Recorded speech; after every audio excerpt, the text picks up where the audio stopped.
guys, what is up and welcome back to an episode of Apollo Justice, Ace Attorney. I was about to say Phoenix Wright again. Oh my god, this is going to take a while to get used to. In the last episode, we continued cross-examining Olga Orly, and we found out quite a few things. Well, we found out that there was cheating within the game, so that was very interesting, and we found out that someone replaced one of the cards in the victim's hand with a blue card when the rest of the cards were red. And and Phoenix theorizes that it's a fourth person, but the court doesn't believe him, but we're gonna try and believe him because he needs us to believe him and bring out the truth. So let's get going.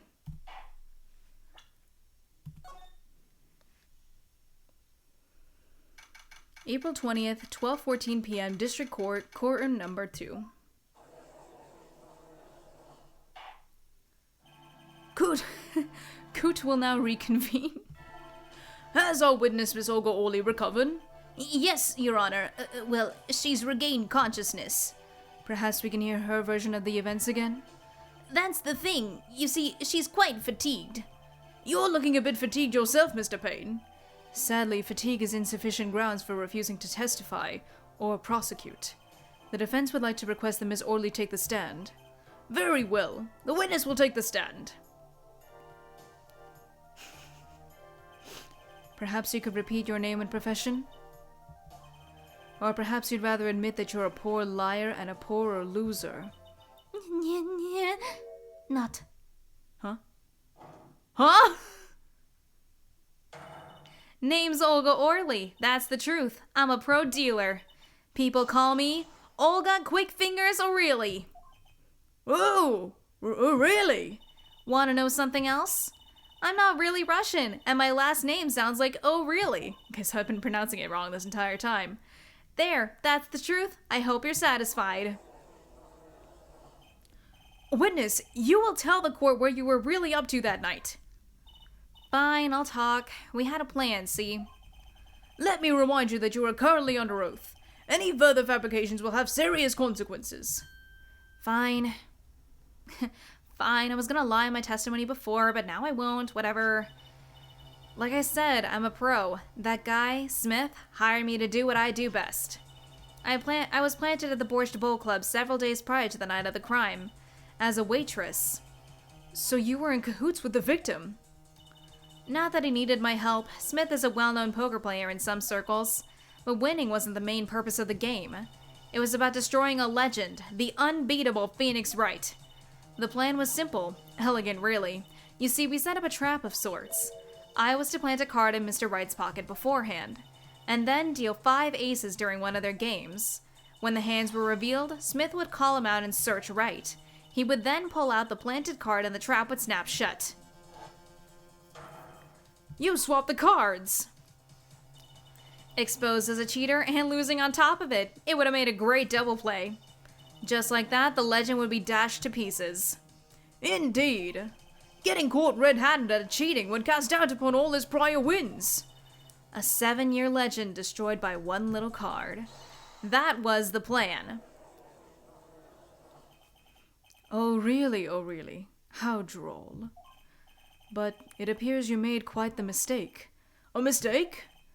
I agree the trap was elegant. Yet what happened to that planted card? Hey, that's right! He's lucky, I'll give him that. You'd have to be to slip free from a trap laid by Olga Quick Fingers O'Reilly. Oh, really? The witness would be much cuter if she dispensed with the evil mastermind shtick.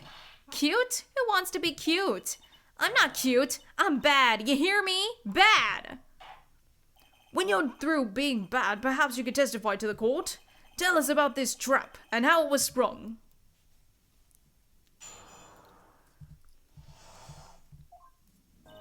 That night, I planted the card like I was supposed to, and Wright lost the last hand, just like he was supposed to. Then Smith searched him. But the planted card was gone. The trap failed. The next moment, Mr. Wright picked up a bottle and swung it. It wasn't me who hit Smith, it was that no-good cheating defendant. A surprisingly frank testimony that still leaves us mostly in the dark. The trap was perfect, I tell you, perfect! If that rotten cheater hadn't messed it up, look who's talking! Well, the testimony for what it's worth is all yours, Mr. Justice. With witnesses like her, who needs criminals? And with defendants like Mr. Wright, who needs prosecutors?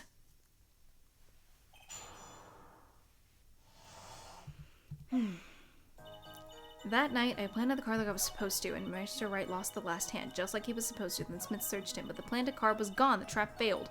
Next moment, Wright picked up a bottle and swung it. Wait, isn't that a little odd? What's odd? You searched Mr. Wright thoroughly and found nothing? Which means he didn't cheat, which means he had no reason to strike the victim. Well...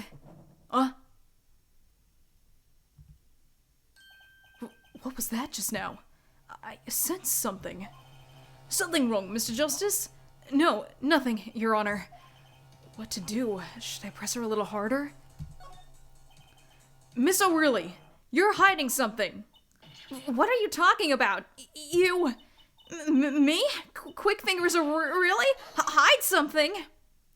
The defense will refrain from baseless accusations. I have one question for the witness then. You say you saw the moment the defendant hit the victim. Is this true? Of course it's true. I did see it, honest. I saw it when Wright hit him. With my own eyes, I saw it. What's this weird vibe I'm getting? That witness, for instance, Miss Orly. She would touch the back of her neck during certain parts of her testimony. Did you notice? Touching her neck, was it? Oh God. Oh God. Whoa! What's going on? The sensation. It's coming into focus. There, that twitch. It's so clear. It's like I could perceive her habit like I couldn't before. Gotcha!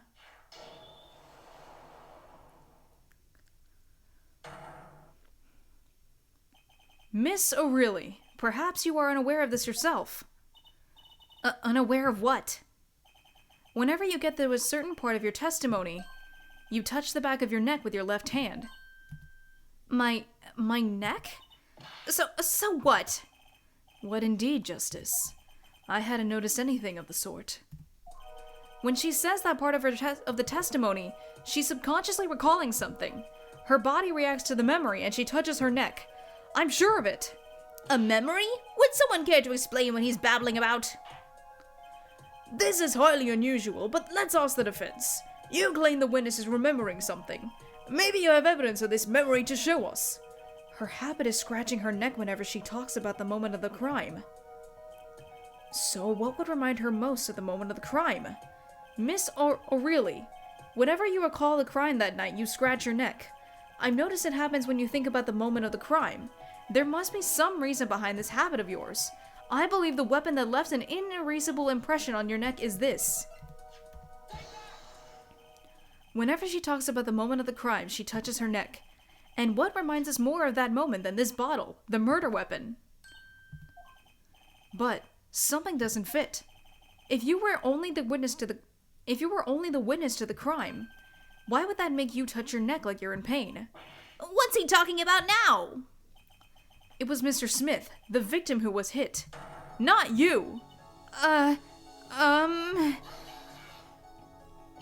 This is a cross-examination, not a cross-wild conjecture. The witness's habits? They're completely irrelevant.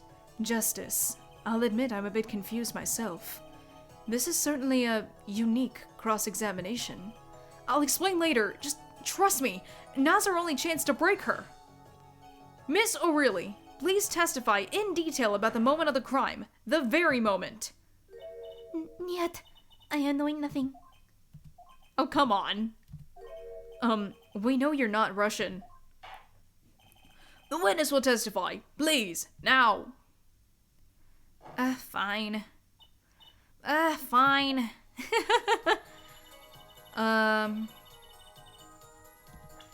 That's a lie. How did he make the call? Miss O'Reilly, we have a record that here that clearly contradicts what you said. It states that the police were alerted by a report from the defendant. And we know that the defendant left the room, climbed the stairs, and made that phone call from the first floor of the Borscht Bowl Club. So, explain how you kept your eyes on the defendant when he left the room entirely.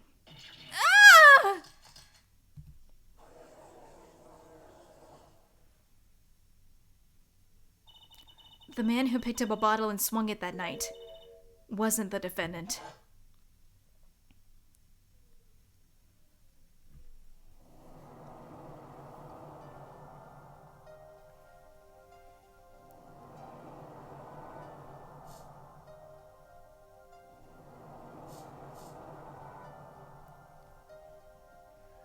Showdown time.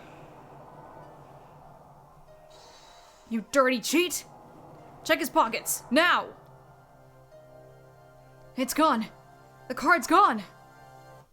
You lose. Just then, Smith grabbed the bottle from next to Wright, and he hit me. You, some master of cheating you turned out to be!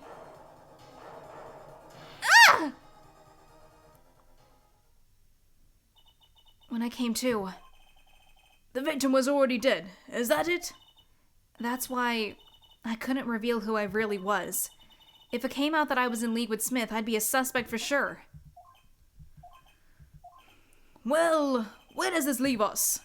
Madness! This is madness! I'm dreaming! It must have been me who was hit with the bottle, and I'm imagining all of this. It appears our prosecution is at his wit's end, and frankly, I can't blame him. Mr. Gavin, what do you think about this turn of events? Mr. Gavin? Sir? I believe that, as the defense in this case, we are compelled to call Miss Orly a big fat liar. What? 3 were in the room that night of the murder. The defendant, victim, and her. And she has a motive. A motive? Her plot foiled. The witness got into an argument with her client, Mr. Smith. And the denouement of that argument was murder. What? I'm no killer! It was a trap! Someone's trying to frame me!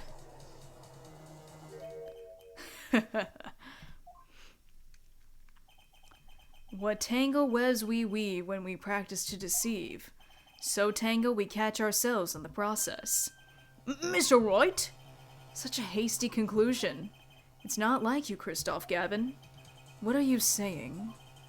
Why not consider the other possibility?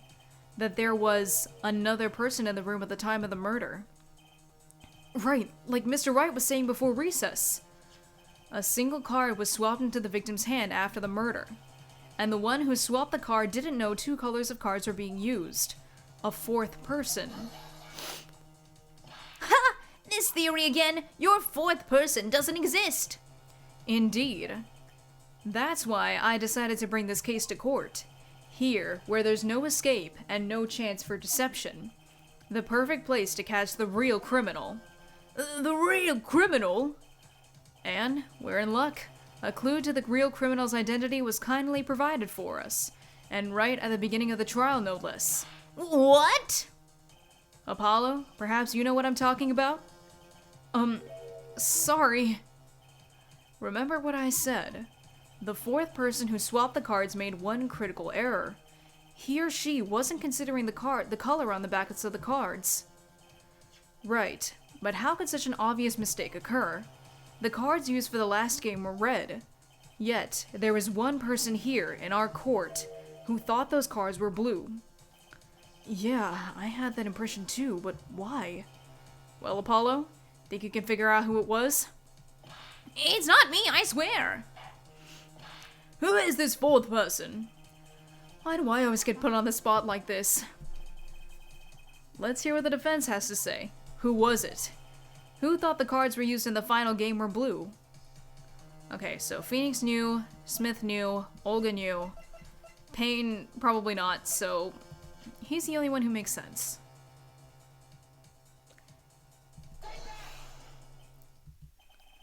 As I expected. Your eyes and ears are as sharp as your hair. I was right?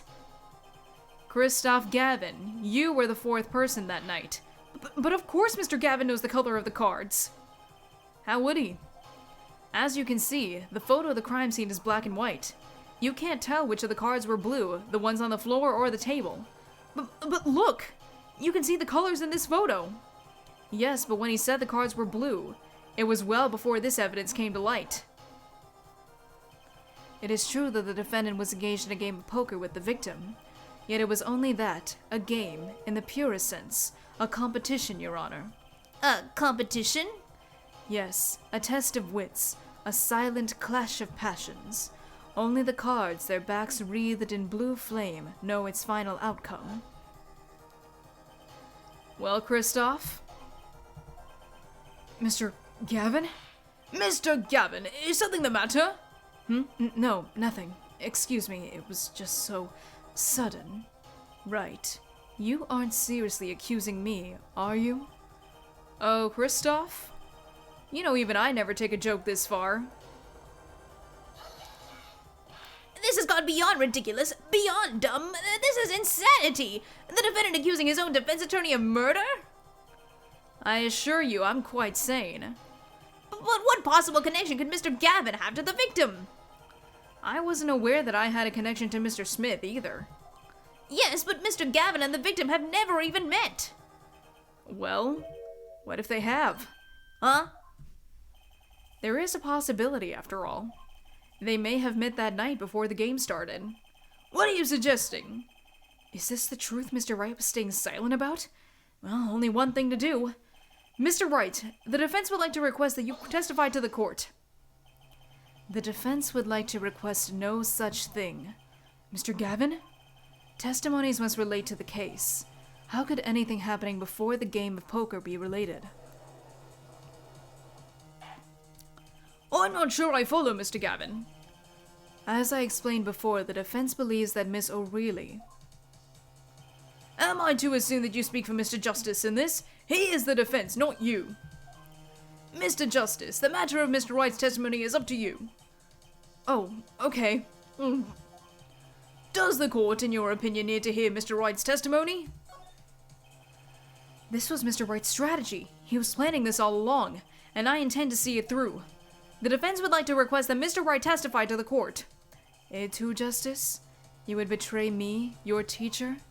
I'm sorry, Mr. Gavin. This isn't about loyalty. This is about the truth. This isn't about loyalty. It's about kicking your ass. Very well. The defendant, Mr. Wright, will take the stand, please.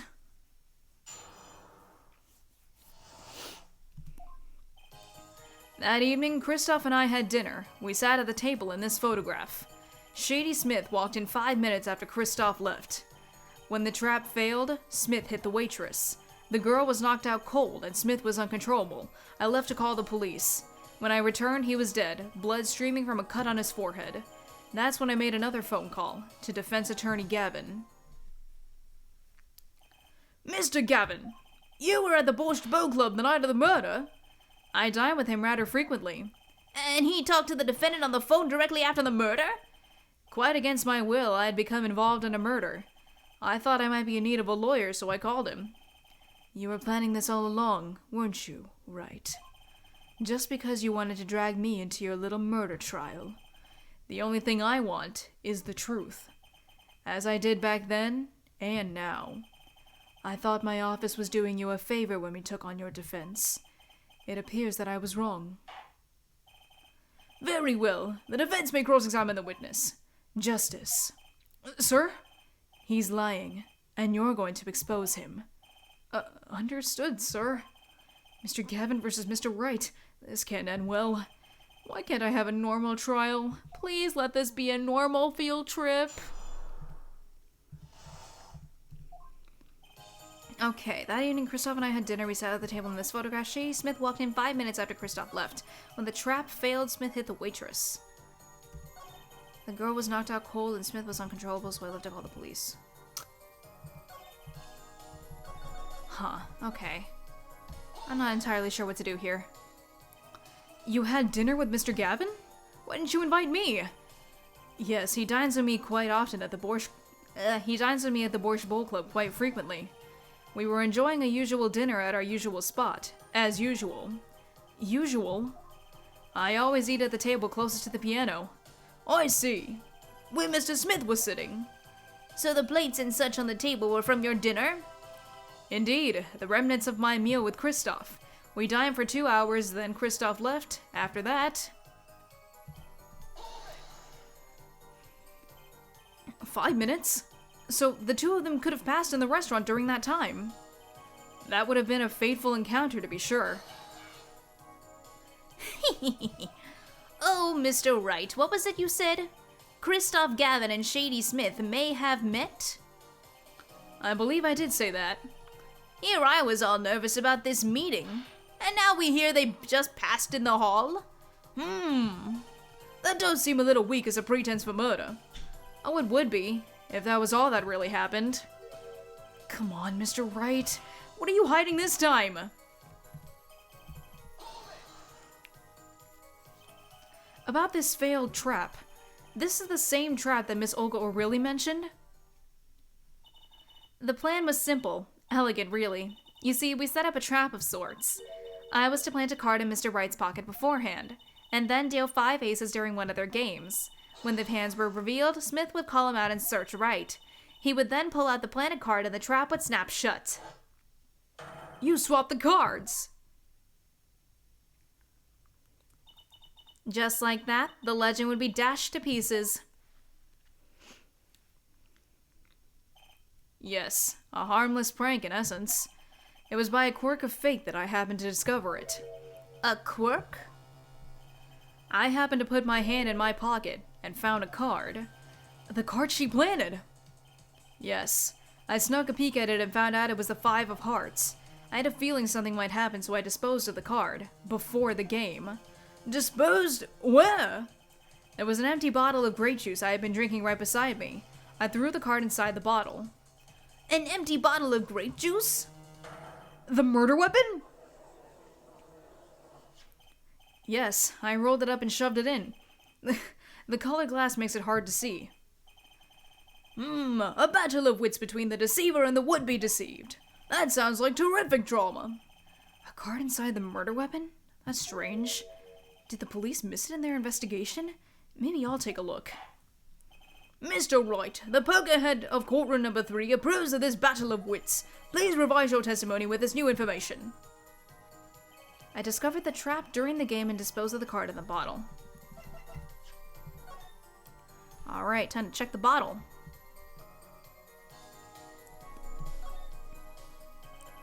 The bottle is completely empty. What?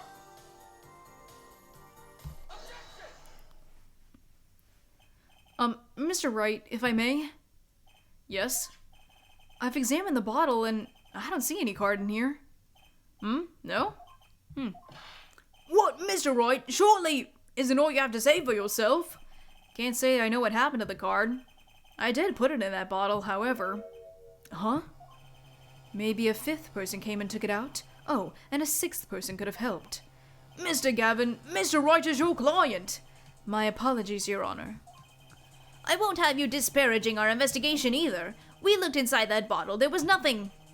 So what's going on? Is Mr. Wright hoodwinking us again? Or did the card just disappear? Like magic? In any case, please continue the cross-examination. I'm afraid decisive contradictions call for decisive evidence. Oh.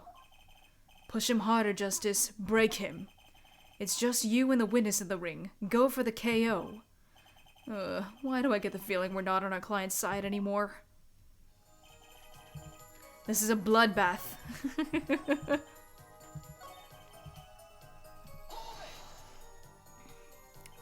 You made the call to the police from the first floor of the restaurant, correct?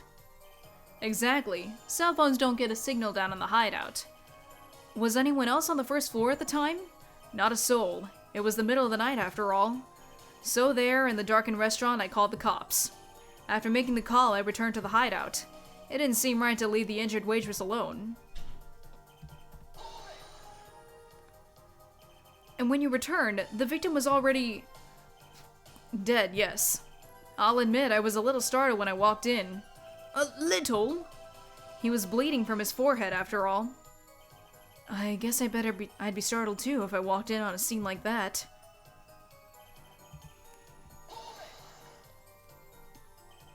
Could you explain why you called Mr. Gavin? I'd obviously gotten involved in a rather sticky affair, and I figured Kristoff's law offices would give me a friend rate for my defense fees. Glad to hear you intend to pay. Oh, I'll pay in full, Kristoff. It was I who got you involved, after all. You may find the price of your defense quite high, my good friend. Quite high. Is this the truth that Mr. Wright was talking about? Justice, you know what you have to do. He's lying. Expose him, now. Yes, sir. I had to think. What's Mr. Wright trying to tell me with this testimony? The truth has to be in there somewhere.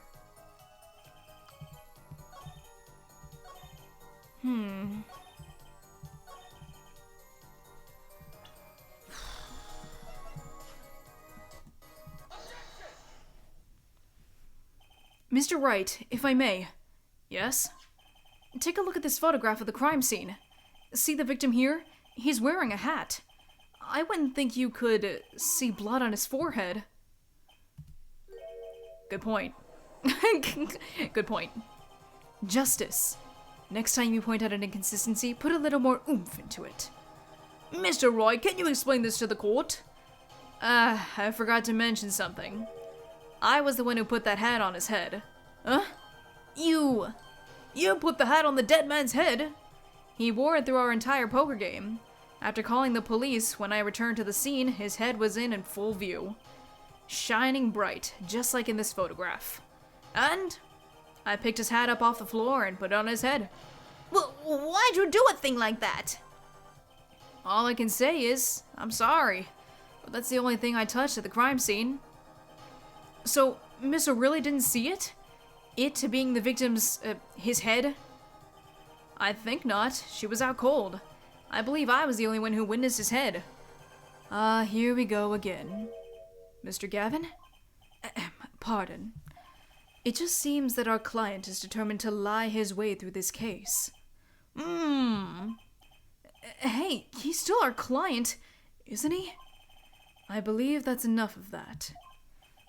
Mr. Gavin? This witness's testimony is more like a travesty. It's riddled with lies. I'm beginning to see how you came to lose your attorney's badge 7 years ago. Well, you certainly have a unique way of treating your clients, Kristoff. I never knew. I believe it was you who threw the first stone. Mr. Wright, if you intend to ever tell the truth about this case, it's now or never. Don't be misled. I haven't told a single lie here. Huh? When I noticed the trap, I put the card in the bottle to dispose of it. And when I put the hat on the victim's head, let's just say I had a reason for doing that as well. A reason? That reason is right here. Your cell phone? That night, recall that I spoke with defense attorney Gavin after calling the police. Just in case, I recorded our conversation. What's this? Now that we're all here, I see no reason why I shouldn't play it back for the court. Kristoff, I seem to be in a bit of trouble. What's this? Game not going well? Something like that. That gentleman who challenged you, he turned out to be good? He turned out to be dead. Someone hit him. Hard. You mean someone cracked that flawless bone china pate? It wasn't you, was it? Me? Please. The cops should be here any minute. I'm in your hands, should it come to that. Bone china plate? A kind of porcelain, very smooth and shiny, and not plate, but pate. I believe he was referring to a certain gentleman's balding forehead. The court appreciates the defendant's discretion in not indicating my forehead. Wait a second. Something's not right about that phone call. So, after Mr. Gavin ate dinner with you, he left the Borscht Bowl Club? Most certainly. Then how did he know? When did he see this bone china pate? Oh, that's right! Yes. That was when I began to see my good friend in a different light. Troubled, I returned to the crime scene, and when I spotted Mr. Smith's head again, I realized exactly what was wrong. Well, Mr. Gavin, the stage has been set. Perhaps you would like to explain this to the court? Exactly how did you come by your privileged knowledge of the victim's head? So, this is your reason. The reason why you put the victim's hat back on. Your point, Mr. Gavin? It's come down to this, hasn't Phoenix Wright? Order! I will have order! Mr. Payne! Yes, Your Honor? I believe this court has been left with no other choice. Are you prepared to hear Defense Attorney Gavin's testimony? Well, as the prosecutor, Very well. We'll break for 10 minutes. After which Mr. Gavin will take the stand for a cross-examination. Are we all clear on that? Crystal clear, Your Honor. Very well. This will be the final recess for the day. April 20th, 2:32 p.m., District Court, Defendant Lobby Number 3. Mr. Gavin and Mr. Wright are both in the judge's chamber. Who'd have thought today would turn out like this? Oh. Huh? What? Hello, sir. Please, pick a card. What's all this about? Is this one okay? Excellent. I have a message for you. The last hand is about to be played. You'll need a trump card to make it. A trump card? The card you have chosen is magical. Use it wisely, and the game's yours. That's all. An ace? Where do I remember that card from? Mr. Smith's hand has 3 aces, and Mr. Wright's 2. It is 5 aces in all. It is true. I have seen it. The 5th ace. There was cheating, I swear to you. The missing 5th ace! Wait, this blotch of red. Is this blood? You have your trump card. Now it's up to you to cut the deck and draw the truth. My father's faith is in your hands. I know you can do it. This bloodstained card is my trump card for finding the truth? I fell deep into thought as my mind raced to understand what this all meant. That girl. I'd seen her recently, but where? That's when I made the connection. It's his daughter.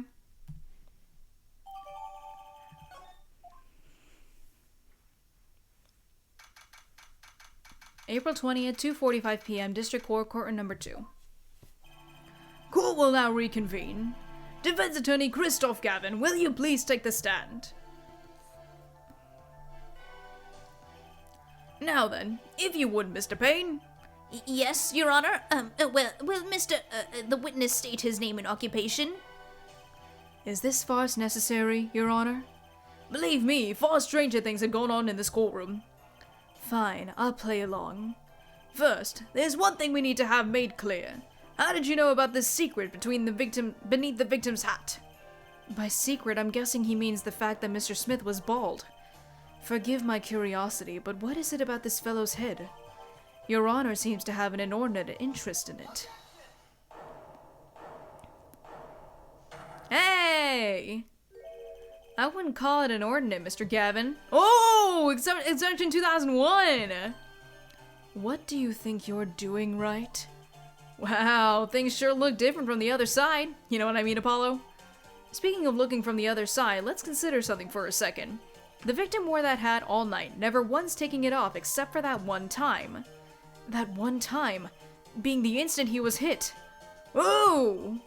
When Mr. Wright returned from reporting the crime, the hat was lying on the floor. Mr. Wright picked it up and placed it on the victim's head.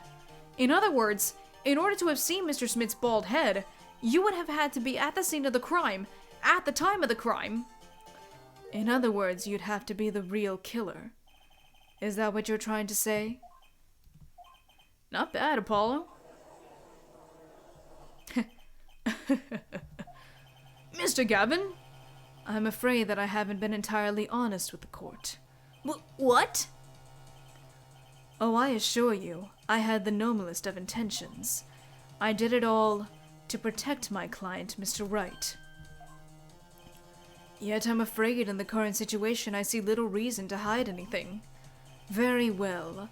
Allow me to tell you the truth of what happened that night. Finally, you may begin your testimony. Tell us, how were you involved in the events of that fateful night?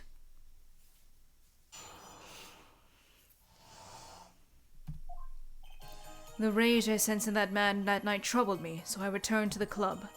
I went down to the basement and peeked in through the little window to the hideout. It must have been right after the murder took place. The victim was dead, as he appears in the photo. A bald head, an unconscious girl, and Wright holding a bottle in his hand. I sensed that was not the best place for me to be at the time, and so I left. That's when the call came from Wright. So, you witnessed the murder? For better or worse, I missed the actual moment of the deed. Mr. Gavin, may I remind you that you are on Mr. Wright's defense team? Your testimony is clearly disadvantageous to your client. What else could I say? I'm standing on the witness stand, after all. So you are, Mr. Gavin. And you had to testify as you just did. You had to tell them you saw the scene of the crime through that little window. Mr. Wright? You had to say that. Because that was the only probable window of opportunity. Right, Apollo? Oh! Mr. Wright, the defense should do the cross-examination, not the defendant. Mr. Justice, are you prepared? Yes, Your Honor. I can't believe I'm going up against Mr. Gavin. This trial is getting weirder and weirder.